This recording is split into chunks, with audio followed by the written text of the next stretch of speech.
போராட்டத்துக்கு நடுவில் தான் இவர் வந்து இந்த பதிவை வந்து போடுறார். இந்தியாவுடைய 7 சிஸ்டர்ஸை வந்து நான் ஒன்றா சேர்த்து போடுவேன்னு சொல்லி போட்டது வந்து போராட்டங்களுக்கு நடுவில் தான்.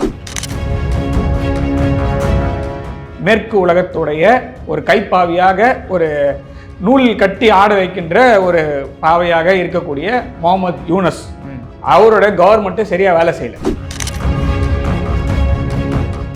இந்த ஆள் சாவடிச்சிட்டாங்க. இப்போ இந்தியா மேப்பை அந்த மாதிரி காமிச்சதுனால சாவடிச்சாங்கன்ற பழியை தூக்கி இந்தியா மேலே போடுறதுக்கான ஒரு வாய்ப்பு இருக்கா இல்லையா?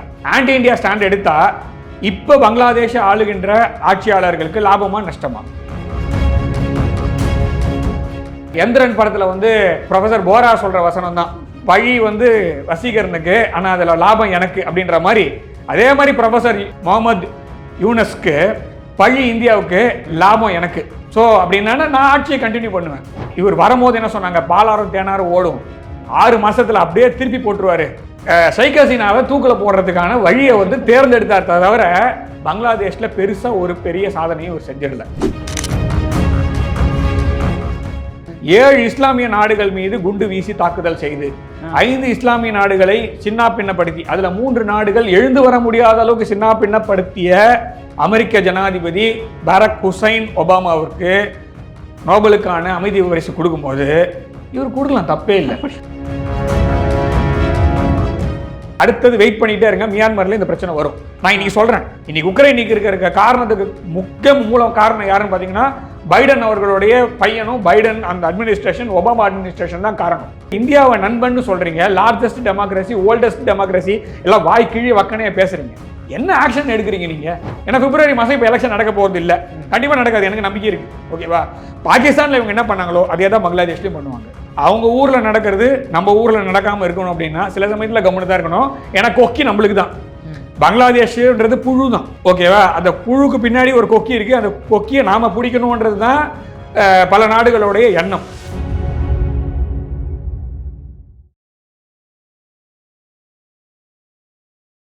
இளைய பாரத நேயர்களுக்கு வணக்கம். இன்னைக்கு நம்ம நேர்களில் நம்ம சிறப்பு விருந்தினர் Jio political analyst Ganeshkumar sir அவர்கள் தான். சார் வணக்கம் சார். சார் ஆக்சுவலாக இப்போ நேற்றுக்கு ஓஸ்மான் அவர் இறந்த காரணத்தினால தான் இவ்வளோ பெரிய பிரச்சனைகள் ஆகுது. அதுவும் அவர் ஆன்டி இந்தியா ஸ்டாண்ட் எடுக்கக்கூடியவர். At the same time February month வேறு வந்து எலெக்ஷன் வர டைமில் இப்போ திடீர்னு இந்த கலவரம் வெடிக்குதே சார். ஸோ எலெக்ஷன் நடக்குமா, என்னதான் பிரச்சனை நடந்துட்டு இருக்கு பங்களாதேஷில்? நம்ம 2 பேர் ஒரே பக்கத்தில் இருக்குமான்றது ஒரே ஒரு சின்ன கிளாரிஃபிகேஷன் மாத்திரம் பண்ணிக்கிறேன்.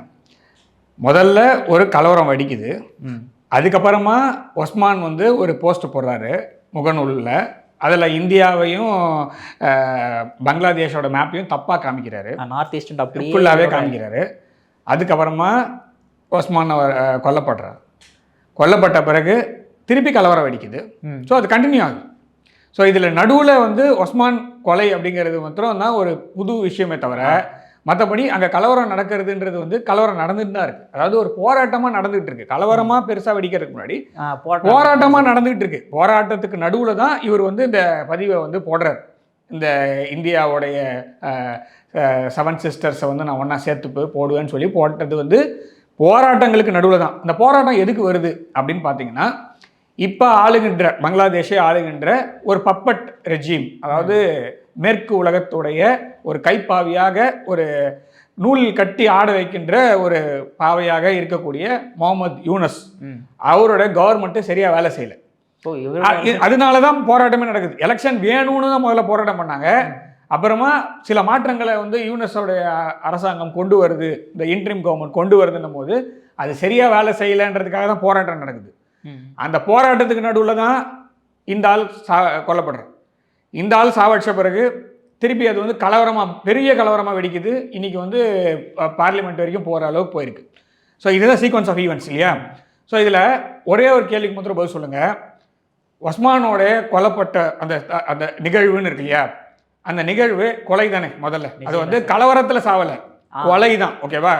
ஷூட் பண்ணுறாங்க. அப்போ ஜென்ரலாக ஒரு கொலை நடக்குது அப்படின்னா அந்த கொலையோட இன்வெஸ்டிகேட்டிங் ஏஜென்சிஸில் கொடுப்பாங்க இல்லையா? அது எந்த ஒரு ஏஜென்சியாக இருந்தாலும் சரி, அது நம்மளோட தமிழ்நாடு போலீஸாக இருந்தாலும் சரி, இன்டர்போலாக இருந்தாலும் சரி, அமெரிக்காவில் FBI இருக்கட்டும், யாராக இருக்கட்டும், முதல்ல பார்க்க வேண்டிய விஷயம் அந்த கொலையில் கொல்லப்பட்ட நபர் கொல்லப்பட்டதுனால யாருக்கு பெரிய லாபம் அப்படிங்கிறதுல தான் இன்வெஸ்டிகேஷனே ஸ்டார்ட் ஆகும். ஆமா. இதுதான் வந்து ஜென்ரல். நீங்கள் எனி ஹாமிசைட் எடுத்துக்கிட்டிங்கனாலும் முதல்ல பார்க்க வேண்டிய விஷயம், இந்த ஆளை சாவடிச்சா யாருக்கு லாபம் அப்படின்ற ஒரு கேள்விக்கு தான் பதில். அதுவும் இல்லாமல் இந்த ஆளை சாவடிச்சா யாருக்கு பாதகம் அப்படின்ற ஒரு 2 விஷயம் இருக்குது. ஒருத்தனுக்கு லாபமாக இருக்கும், இல்லை பாதகமாக இருக்கும். இந்த 2 விஷயத்துக்கு ஆன்சர் பண்ணுறதுக்கு தான் ஒரு கொலையோட இன்வெஸ்டிகேஷன் துப்பு தொலைங்கிறதுன்னு இருக்கும்.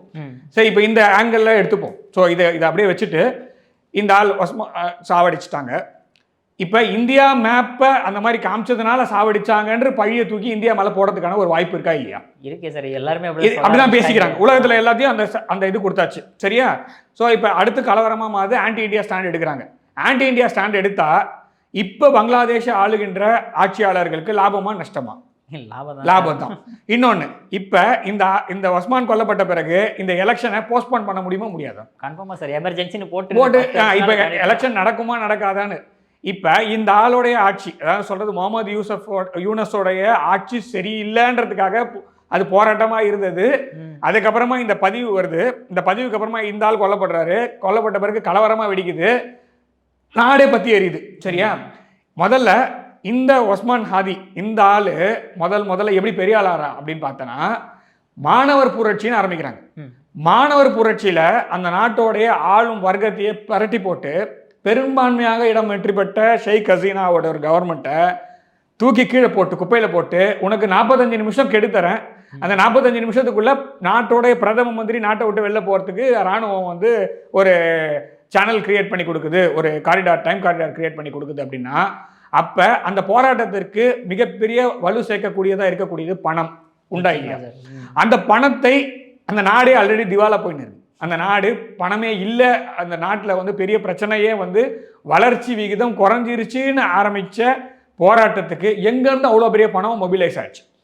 அது இல்லாமல் ஷேக் ஹசீனா அவர்களுடைய ஆட்சி கவிழ்ப்பு யாருக்கு லாபம்? இது எல்லாத்தையும் ஒன்றா சேர்த்து கயிறு கட்டினீங்கன்னா, நான் சொன்ன முகமது யூனஸோடைய கயிறில் கட்டி கயிறு மேற்கு பக்கத்துக்கு போகுது, அந்த இடத்துல உங்களுக்கு போய் முட்டும். ஸோ எந்திரன் படத்தில் வந்து ப்ரொஃபஸர் போரா சொல்கிற வசனம் தான், பழி வந்து வசீகரனுக்கு ஆனால் அதில் லாபம் எனக்கு அப்படின்ற மாதிரி. அதே மாதிரி ப்ரொஃபஸர் முகமது யூனஸ்க்கு பழி இந்தியாவுக்கு, லாபம் எனக்கு. ஸோ அப்படின்னா நான் ஆட்சியை கண்டினியூ பண்ணுவேன். ஸோ இவருடைய ஆட்சி, இவர் வரும்போது என்ன சொன்னாங்க, பாலாரும் தேனாரும் ஓடும், 6 மாதத்தில் அப்படியே திருப்பி போட்டுருவார். ஹசீனா பண்ண தப்பெல்லாம் கண்டுபிடிச்சாரு. இவர் வந்து பெருசாக சாதனை பண்ணது என்னன்னா, இது மாதிரி மொமர் கதாஃபி மாதிரியோ இல்லைன்னா சதாம் ஹுசைன் மாதிரியோ ஷேக் ஹசீனாவை தூக்கில் போடுறதுக்கான வழியை வந்து தேர்ந்தெடுத்தார் தவிர பங்களாதேஷில் பெருசாக ஒரு பெரிய சாதனையை இவர் செஞ்சிடல. இவர் நோபல் பீஸ் பிரைஸ் தானே சார் வாங்கினாரு, வாங்கிட்டு. அதான் ஃபிஃபா வந்து ட்ரம்ப்புக்கு கொடுக்கும்போது இவருக்கு நோபல் கொடுக்கலாங்க, ஒபாமாவுக்கு கொடுத்துருக்காங்க.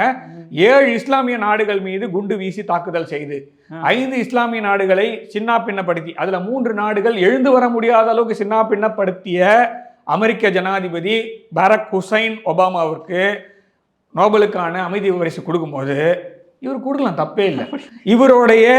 இவர் என்ன சாதிச்சாரு பங்களாதேஷ்? அதாவது நோய் நாடி நோய் முதல் நாடி வாய் நாடி மிக்க செயல்னு சொல்லுவாங்க. முதல்ல இவர் வர்றதுக்கு முன்னாடி என்ன இருந்தது, இவர் வந்து என்ன சாதிச்சாருன்றத ஓரளவுக்கு ஒரு ஆராய்ச்சி பண்ணியிருந்தாங்கன்னா இவருடைய பவுஷ் என்னன்றது நமக்கு தெரிஞ்சிடும்.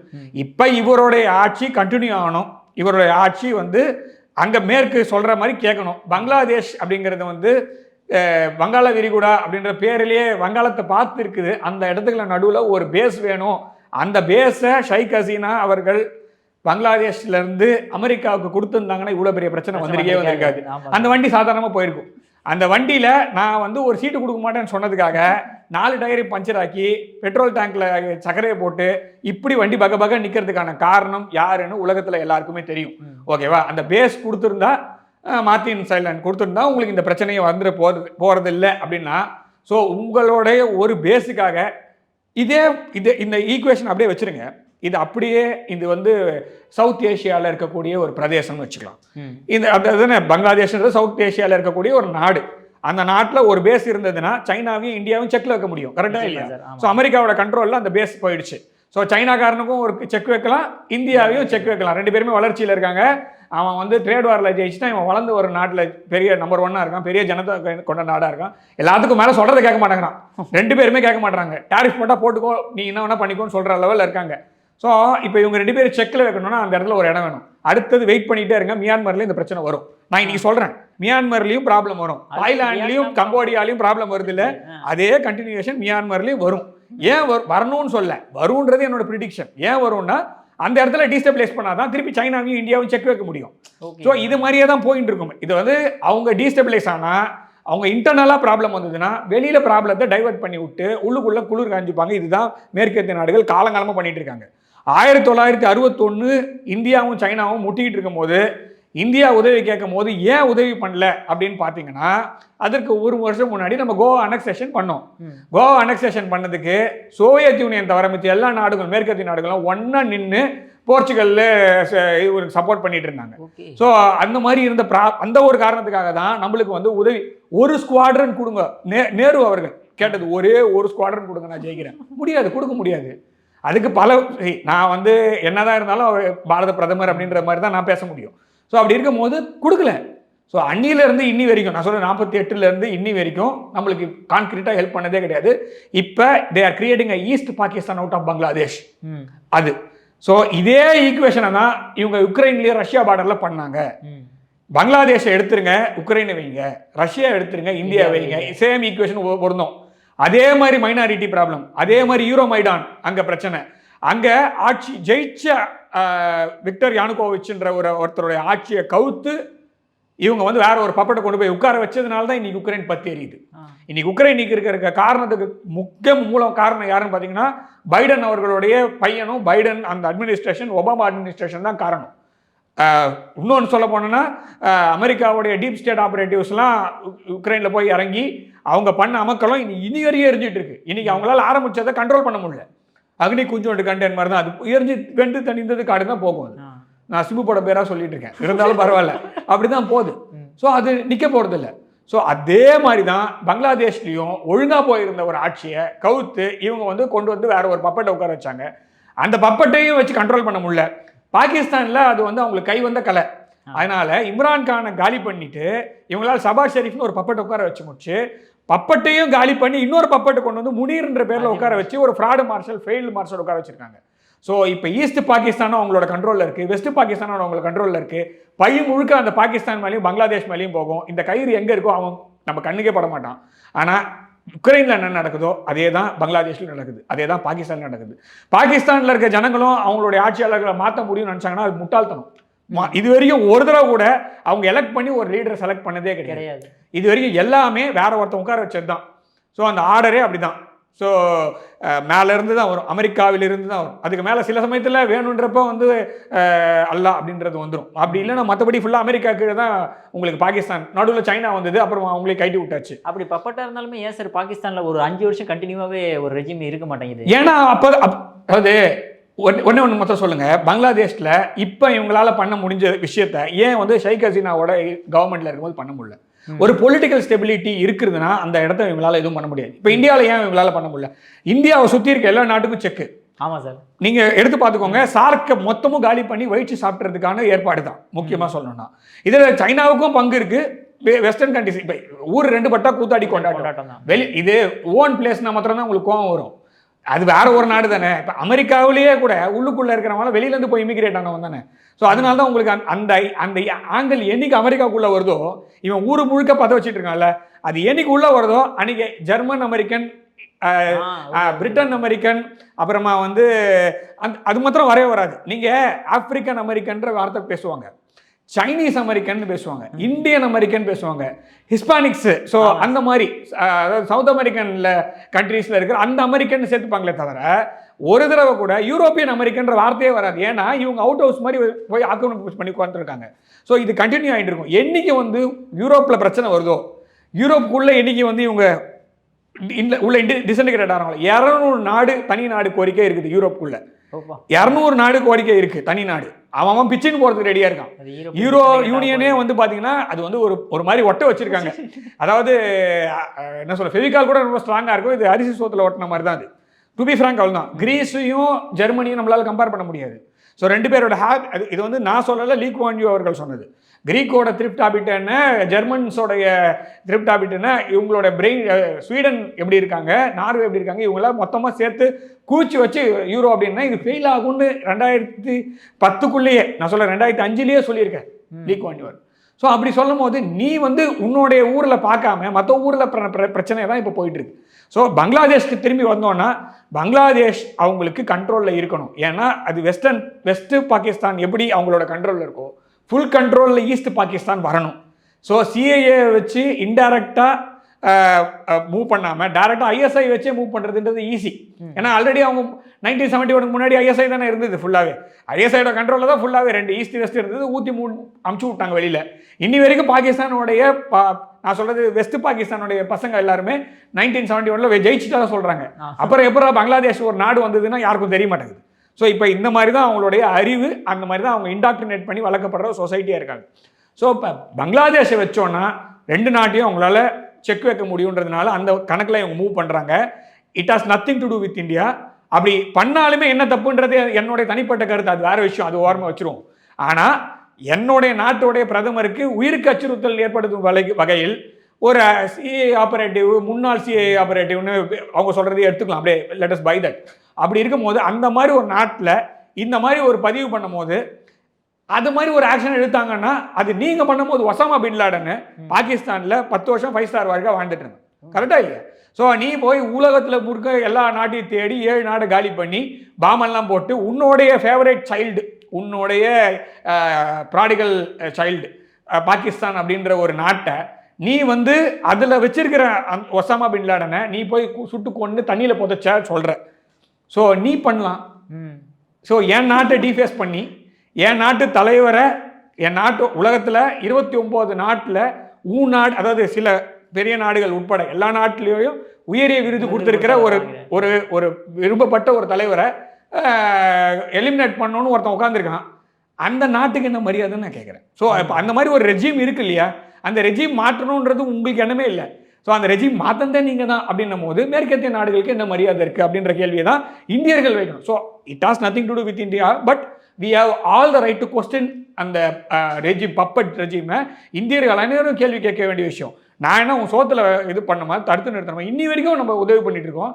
இந்தியாவுடைய தூதரகத்துக்கு முன்னாடி போராட்டம் நடக்குது. இந்திய தூதரை வந்து காலி பண்ணுவேன்னு சொல்லி போராட்டம் பண்ணிட்டு இருக்காங்க. ஸோ எவ்வளோ நாள் we have to see all these things. So இதுக்கு வந்து எண்டு கடை கிடையாது. இதே ஒரு போராட்டம் உங்களோட எம்பசிக்கு முன்னாடி பண்ணால் உங்களுக்கு அவ்வளோ கோவம் வருது இல்லையா? ஸோ அப்போ நீங்கள் இந்தியாவை நண்பன்னு சொல்கிறீங்க, லார்ஜஸ்ட் டெமோக்ரஸி, ஓல்டஸ்ட் டெமோக்ரஸி, எல்லாம் வாய் கீழே வக்கனே பேசுகிறீங்க. என்ன ஆக்ஷன் எடுக்கிறீங்க நீங்கள்? பாகிஸ்தானுடைய உங்களுடைய ஸ்டாண்ட் என்ன?